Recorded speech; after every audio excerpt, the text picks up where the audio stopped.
You know, you might say this was absolutely 100% inevitable when you think about it, because you look back, of course, of Prince Harry sitting down and chatting to all those various interviewers and saying how much difficult it was to be part of the British monarchy inside, the royal household.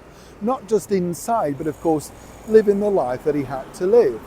And now when we look back a few years down the line, you can ultimately see exactly how Harry's dream is certainly turning sour.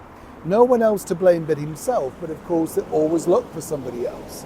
Now it's interesting to see the people that he claimed were very unhappy and weren't living their very best life that he was going to be able to do when he popped on that freedom flight.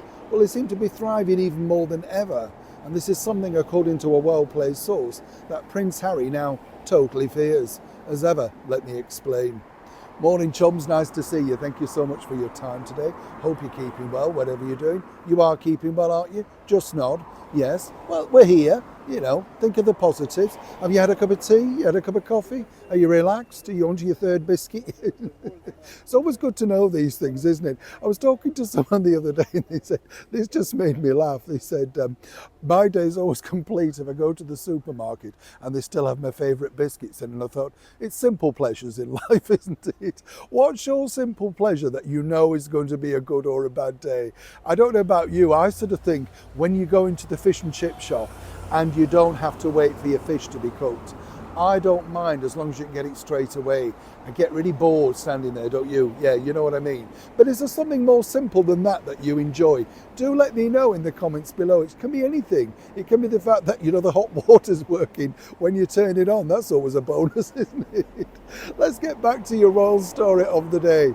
Now, this is interesting, as I say, because Prince Harry, Prince William, the best of chums for many years, and then along came somebody called Meghan Markle, and seemingly all fell apart.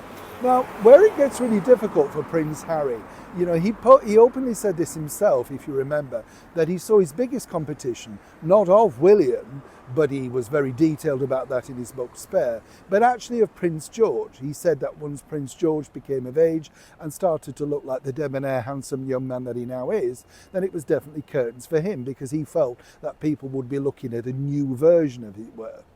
Now, what's interesting and what's been fed back to Harry, which is, when you think about it, inevitable, because he wants to know all the inside royal gossip. He likes to keep ahead of exactly what's going on with his former life, despite claiming he's not interested. Well, you see, the biggest revelation that's happened over the last few years is just how close the Prince of Wales, Prince William, and His Majesty the King, King Charles, have become, relying on each other.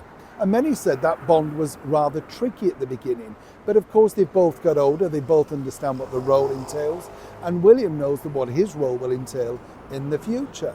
Not only that, of course, the sad news that His Majesty the King had a setback with his health, and that's made the two of them even stronger. The person that William's now turning to for support and guidance are the people like Mike Tindall and, of course, the newly knighted Sir David Beckham, been a friend a long time, known for his discretion and just a very all-rounded, nice, caring soul. And the fact that obviously David Beckham gets on very well with His Majesty the King, and their hobbies of beekeeping and honey and stuff like that has only cemented this friendship even better. According to the source, and this is where I find this, kind of sad in many respects. You see, all of this could have been part of Harry's world. Moving forward, he could have had all of that bond, but he chose to walk away, as we all know. And as I said to this particular individual who knows Prince William very well, I said, could this ever be repaired in your mind? And he openly told me, and this is a very good source, he said, listen, not really, because now they're so together that where would Harry now fit in? And as we know, even if he came back independently, and I wouldn't wish that on anybody, but if he did, then it still doesn't work, because there's been so many years and so many things gone on that the two of them have now forged an even tighter bond. So while Harry claims on those interviews with the BBC that his father refuses to take his calls, many might suggest who can blame him given the anguish that he's put his father through.